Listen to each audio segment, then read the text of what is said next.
लोकसभा चुनाव में बीजेपी ने एक एक कर कई दिग्गजों का टिकट काट कर नए चेहरे को जगह दी है। अब इस लिस्ट में मुंबई उत्तर मध्य सीट से सांसद पूनम महाजन का नाम भी शामिल हो गया है। बीजेपी ने पूनम महाजन का टिकट काटकर वरिष्ठ वकील उज्ज्वल निकम को प्रत्याशी बनाया है। बीजेपी से टिकट मिलने पर उज्ज्वल निकम ने पार्टी का आभार जताया है। उन्होंने कहा कि बीजेपी ने मुझे ये बड़ी जिम्मेदारी दी है, ये मेरी दूसरी इनिंग की शुरुआत है। मैं बहुत खुश हूँ क्योंकि एक बहुत मेरे पर जिम्मेदारी है, second inning of my life है। क्योंकि आज तक तो मैं कोर्ट ऑफ लॉ में प्रैक्टिस करता था, आज मैं इसे टेम्पल ऑफ डेमोक्रेसी में मौका मुझे मिलेगा, ऐसी मेरी उम्मीद है। उज्ज्वल निकम 26/11 मुंबई हमले में शामिल आतंकी अजमल कसाब को फांसी दिलाने वाले वकील हैं।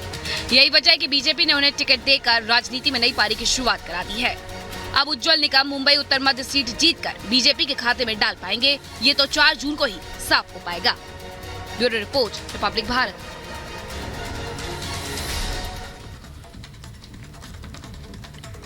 और अमेठी और रायबरेली सीट पर सस्पेंस अभी बरकरार है। आपको बता दें कि राहुल और प्रियंका की उम्मीदवारी पर अब मल्लिकार्जुन खड़गे फैसला लेंगे। एक मिनट में आपको पूरी रिपोर्ट दिखाते हैं।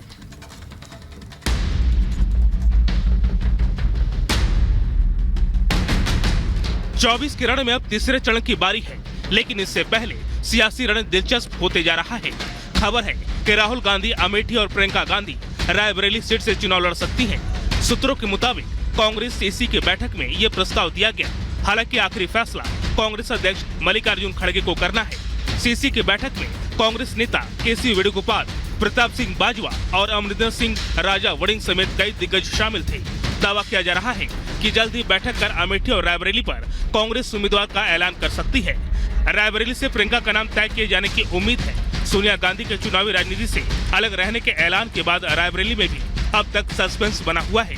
हालांकि राहुल के अमेठी रिटर्न्स को लेकर अब ये सवाल भी उठने लगा है कि क्या वायनाड में राहुल को हार का डर सता रहा है, इसलिए वो 2 नाव पर सवार होने जा रहे हैं।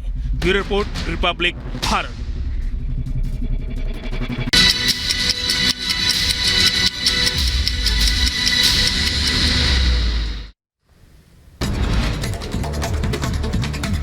और अब 2 मिनट में भारत। नैनीताल के धधकते जंगलों में लगी आग बेकाबू। जंगल में लगी आग का दायरा लगातार बढ़ता जा रहा है। अब तक लाखों की वन संपदा जलकर खाक हो गई है। आग लगने से भीमताल, रानीबाग, पारसौली, तिरछा खेत, पाटवाड़ा नगर और रामगढ़ के जंगलों की वन संपदा को भारी नुकसान पहुंचा। नैनीताल के जंगलों में लगी आग को बुझाने के लिए सेना ने संभाला मोर्चा। MI-17 हेलीकॉप्टर के जरिए जंगलों में लगी भीषण आग पर लगातार पानी की बौछार की जा रही है।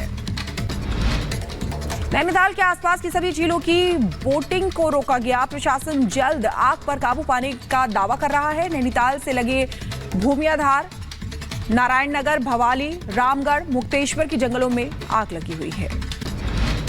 जंगल में लगी भीषण आग को लेकर सीएम धामी ने किया हवाई सर्वेक्षण। वन विभाग के अधिकारियों के साथ की बैठक। वन विभाग के अधिकारी और कर्मचारियों की छुट्टियां रद्द की गई। यूपी में शाहजहांपुर की वन रेंज खुटार में देर रात लगी भीषण आग। वन विभाग में मचा हड़कंप। कई एकड़ में फैले पेड़ पौधे जलकर राख हो गए। मध्य प्रदेश धार में अवैध हथियार की फैक्ट्री का पुलिस ने किया पर्दाफाश।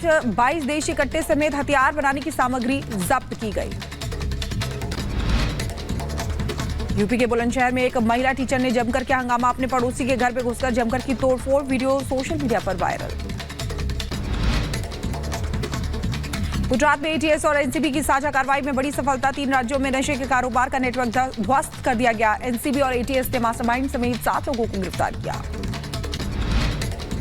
यूपी के बुलंदशहर पुलिस ने की बड़ी कार्रवाई। लूट और हत्या के आरोपी को पुलिस ने गिरफ्तार किया। दिल्ली के एक मर्डर केस में जेल जा चुका है हत्यारोपी। यूपी के शाहजहांपुर में दर्दनाक हादसा। ऑटो और ट्रैक्टर ट्रॉली की भिड़ंत में ऑटो चालक समेत 2 लोगों की मौत हो गई। कई लोगों के घायल होने की खबर है।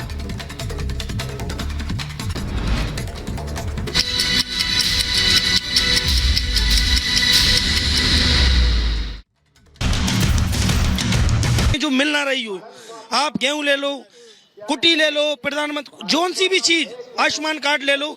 मैडम अपन गिनाते गिनाते बहुत दिन हो जाएंगे। अपन इतनी स्कीम चल रही है और गरीब परिवार चल। मैडम एक घर में देखो ऐसे एक बाप, 2 बेटे, 2 बहू, 1 मम्मी, तो 6 ने 3 ने तो लाडली बहना के 12,500 मिल रहा है और 3 ने भी नहीं 2-2 हज़ार मिल रहा है। तो मैडम करीबन 8,000 9,000 रुपये महीना एक घर में रुपया आ रहा है। भारतीय जनता पार्टी की जो स्कीम है, मैं लाभ तो हर एक को मिल ही रहा है मैडम।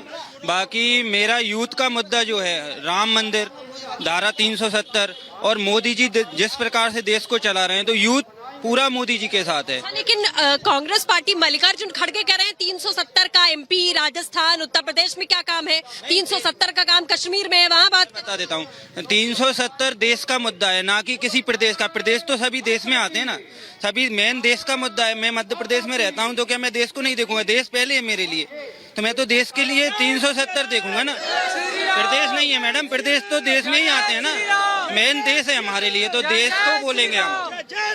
तो ये यूथ का मुद्दा है। आप लोग भाई साहब बताइएगा, क्या लग रहा है कि महाराज जी मतलब इस बार कितने मतों से जीतेंगे, क्या लग रहा है? महाराज कम से कम 3 और 4 लाख मतों से जीतेंगे मैम, क्योंकि जो काम किए भारतीय जनता पार्टी ने, कांग्रेस ने 70 साल में काम नहीं किए, वो हमारी भारतीय जनता पार्टी की सरकार ने 10 साल में काम किए। इतने रिकॉर्ड तोड़ काम किए, गरीब से लेके किसान मजदूर सबको बिल्कुल उन्होंने जो भी लाभ है उनको मिले हैं। मध्य प्रदेश की इस बेहद हाई प्रोफाइल गुना लोकसभा सीट को सिंधिया राज परिवार का गढ़ माना जाता रहा है, लेकिन 2014 का चुनाव 1,20,792 वोटों से जीतने वाले कांग्रेस प्रत्याशी ज्योतिरादित्य सिंधिया को 2019 में बीजेपी प्रत्याशी डॉक्टर केपी यादव ने 1,25,549 वोटों से हरा दिया था।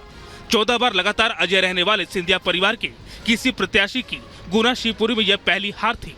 दरअसल बीजेपी के टिकट पर चुनाव जीतने वाले केपी यादव पहले कांग्रेस में ही थे और ज्योतिरादित्य सिंधिया के खास लोगों में शुमार थे। आप लोग बताइएगा, क्या लग रहा है? आपके महाराज यहाँ पहुँच रहे हैं, दौरे कर रहे हैं, आप लोग के बीच में आ रहे हैं, कौन जीतेगा इस बार? महाराज जीतेंगे।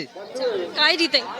क्योंकि बीजेपी ने सब कुछ गरीबों को कुटीरें, प्रधानमंत्री आवास, लाडली बहना, वो बहुत सारी योजनाएं चलाई है, इसलिए जीतेंगे।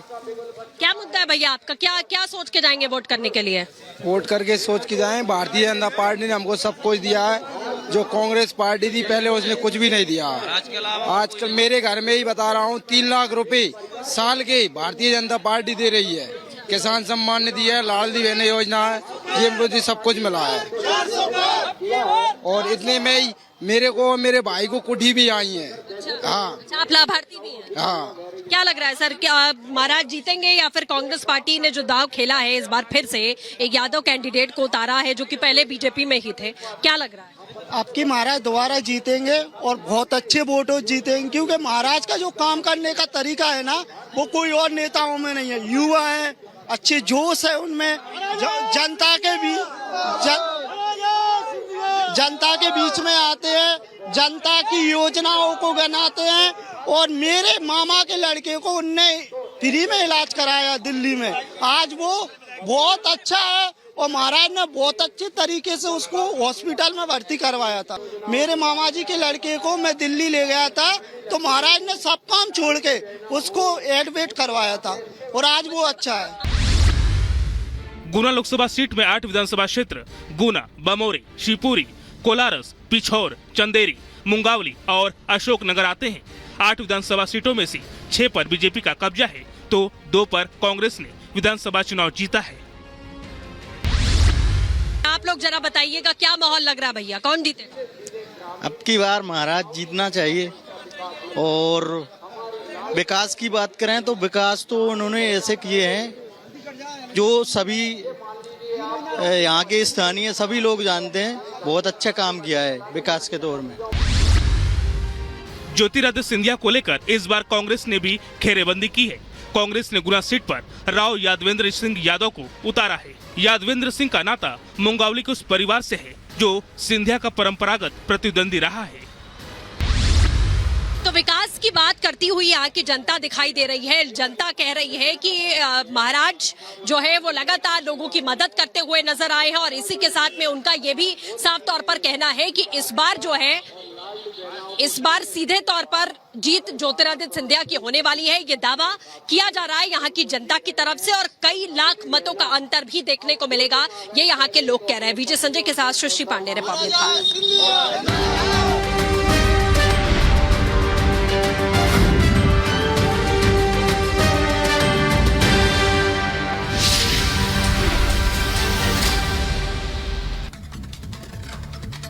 शिवपुरी की जनता क्या कह रही थी ये हमने आपको बताया। इधर 24 के चुनावी प्रचार में आज कई दिग्गज नेता जो हैं वो चुनावी जनसभा करने वाले हैं। 1 मिनट में आपको पूरी खबर दिखाते हैं।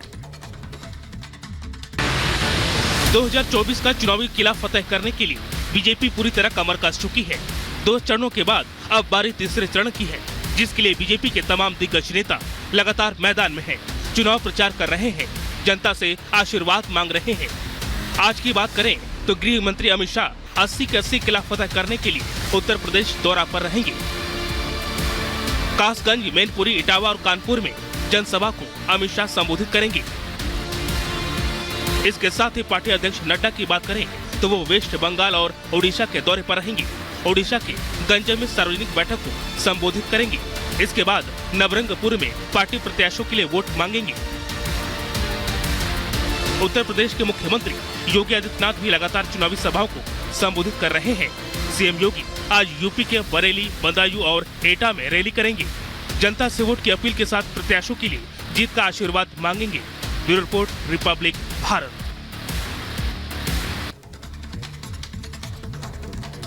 और इधर बीजेपी ने मुंबई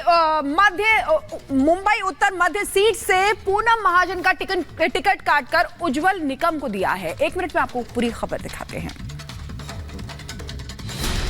लोकसभा चुनाव में बीजेपी ने एक कर कई दिग्गजों का टिकट काटकर नए चेहरे को जगह दी है। अब इस लिस्ट में मुंबई उत्तर मध्य सीट से सांसद पूनम महाजन का नाम भी शामिल हो गया है। बीजेपी ने पूनम महाजन का टिकट काटकर वरिष्ठ वकील उज्जवल निकम को प्रत्याशी बनाया है। बीजेपी से टिकट मिलने पर उज्जवल निकम ने पार्टी का आभार जताया है। उन्होंने कहा कि बीजेपी ने मुझे ये बड़ी जिम्मेदारी दी है, ये मेरी दूसरी इनिंग की शुरुआत है। मैं बहुत खुश हूँ क्योंकि एक बहुत मेरे पर जिम्मेदारी है, second inning of my life है। क्योंकि आज तक तो मैं कोर्ट ऑफ लॉ में प्रैक्टिस करता था, आज मैं इसे टेम्पल ऑफ डेमोक्रेसी में मौका मुझे मिलेगा, ऐसी मेरी उम्मीद है। उज्जवल निकम 26/11 मुंबई हमले में शामिल आतंकी अजमल कसाब को फांसी दिलाने वाले वकील हैं। यही वजह है कि बीजेपी ने उन्हें टिकट देकर राजनीति में नई पारी की शुरुआत करा दी है। अब उज्जवल निकम मुंबई उत्तर मध्य सीट जीतकर बीजेपी के खाते में डाल पाएंगे, ये तो 4 जून को ही साफ हो पाएगा। Bureau report, Republic Bharat.